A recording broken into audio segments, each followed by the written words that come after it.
Hi there, listener. Welcome in. This is Strange Stories from Odd Folks with an X. This episode's story is titled Cottage by the Sea, a creepy tale by Lee Hulme. Content warnings for this episode are ghostly happenings, swearing, blood. Please remember to take good care of yourself. And with that, why don't we begin?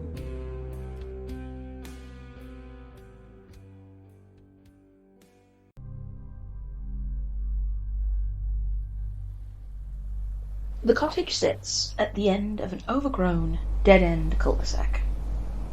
Always a narrow dirt road, it is now covered with weeds. Rodents scurry to and fro on their daily tasks, safe, invisible beneath the mats of green. Pathway from the overgrown road to the cottage door is also almost invisible under the wild growth. Easy to miss if you aren't looking for it, if you don't know what to look for. On either side of the path are two dead flower beds, but their overgrowth is different to the rest. There are still faint lines delineating the beds, and the plants that survive are a riot of colour, hibernating each winter to grow again each spring. And it is spring here. There is no sun, and the wind is biting cold, but it is spring. As well as the flower beds, two sets of rusted, broken, fallen down metal fence can be spotted beneath the chaos. The dull grey stone the cottage is built of is beginning to crack and wear away, a victim of the constant salt scouring from the sea. The roof is missing tile, large gaps allowing birds to nest and rain to creep in. At the top of the path, the cottage door sags open, warped with age and the endless wet wind. It moves sluggishly in the strong wind, marking out a slow beat as it swings closed, then open, closed, then open. There is a red stone step leading into the cottage, cracked and caked with dirt. Inside, the cottage is cold, somehow oppressive with the smell of the sea drifting in on the wind as it slithers through the broken windows, some boarded, some not, ruffling the feathers of the birds nesting in the eaves. It's been a long time since anything human set foot inside this place. Yet there is no accumulation of dust. The wind takes care of that, at least. But in return, it leaves its own signature of salt and damp, rotting everything within. Beneath the damage done by time and salt water, there is another, far more unpleasant smell. No, two smells. One metallic, like swallowing iron filings. The other deep and dull and oddly, cloyingly sweet. There is only a small hallway, a square barely 3 strides across. Directly in front is a sitting room, to the left is a kitchen. The wood in the hallway is slit, cracked and warped, like everything else here. On the wall, a board with a row of coat hooks dangles by one screw, occasionally twitching when the wind from the sea stiffens. Beneath this is a bench, where shoes could be put on and removed. Sitting beside it is an old wooden shoe rack, empty of all but one half-rotted boot. The sitting room looks ancient. The fabric that once covered the 3-piece suite that sat facing a TV with the screen smashed is now mostly down to its wooden skeleton, and that won't hold together much longer. Across the outer wall is a large fireplace, a real one with a chimney that leads to the roof. In the hearth, where there should be wood, was ash, what remains that hasn't been pulled up the chimney or dusted lightly around the room anyway. In the grate lies a blackened object, a burned, melted thing that looks like an old-fashioned child's spinning top. The metal is too melted for the handle to work, It's worthless now, but was probably loved once by a child who loved to watch the colours spin and hear the noise it made. A sad artifact in a sad place. Above the fire, 2 paintings fight for attention. It's difficult to see what they are now, but closer examination seems to reveal a family portrait on the left, 2 adults and 3 children of varying height, and on the right a framed photograph of what looks to be the sea. Looking out of the bay window suggests that the photograph was taken from this spot, but at a higher vantage point. The sea's current mood is sullen and dark. Occasional waves, topped with glistening white, spin in to break on the sand and sidle out again, continuing the never-ending battle to gain control over the land.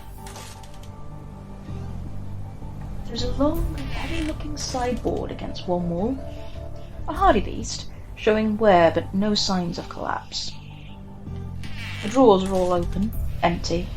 One sits on the floor, the moor where it came from, somehow open and inviting. And terrible. That too. Lying face down on the floor is a tall cabinet, surrounded by smashed glass, most likely from an enclosed display. Some of the glass has been crushed into glittering gravel. Some of the larger pieces show drops of old, dried to maroon blood. Too old and too few to be creating the metallic taste. Nothing else remains in here except for the increasing feeling of dread which pervades the entire cottage. Back through the hallway is the kitchen. Stairs lead up from the left, and a door sits closed on the far side. In here, the remains of a meal adorn the wooden table. Potential proof, if it be needed, that once upon a time people did live here, and that they left in a hurry. Though where the rest of their belongings went is a mystery that remained as unsolved as all of the others in this place. Certainly the house is vacant now, empty, and silent but for the slow, stilted heartbeat of the front door, slowly cracking open, then thudding gently closed. Whatever leftover food there was has been stripped away long ago, by birds and by bugs and by time. The nasty, clinging stench of decaying flesh doesn't come from there any more than the lighter taste of blood, though the latter can hardly compete with the smell of the former.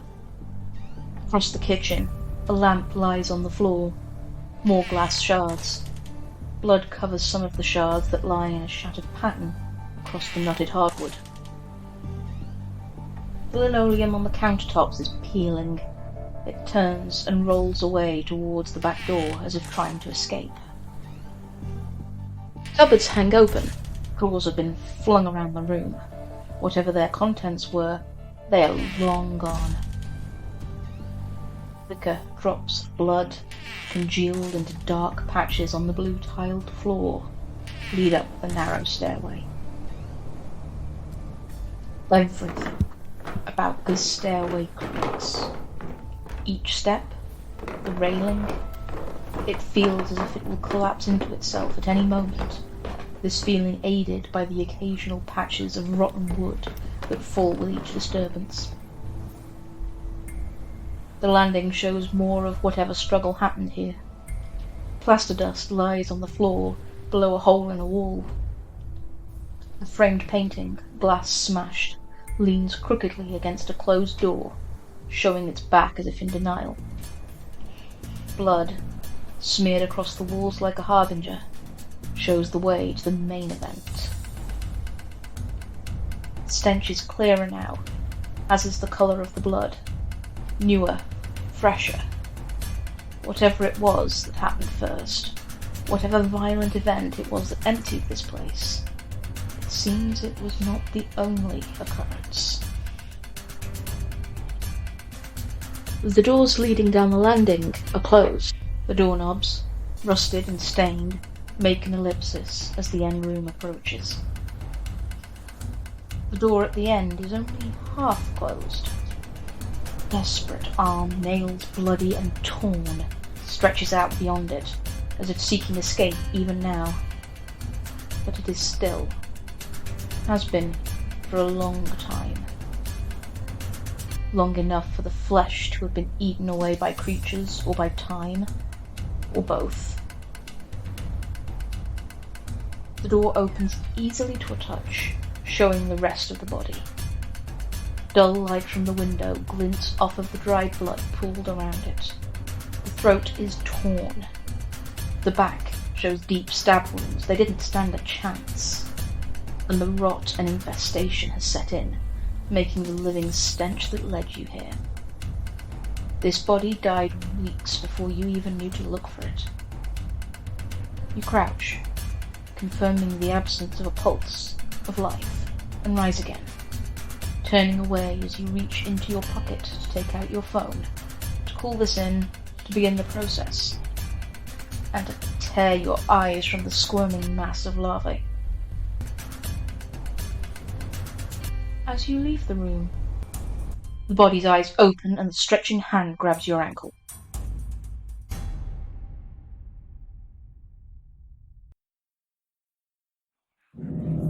Hello, I'm Shelby Scott, the host of Scare You to Sleep, a podcast where I tell you scary stories full of creepy sound effects and music that is soothing yet unsettling to help immerse you into a world of horror.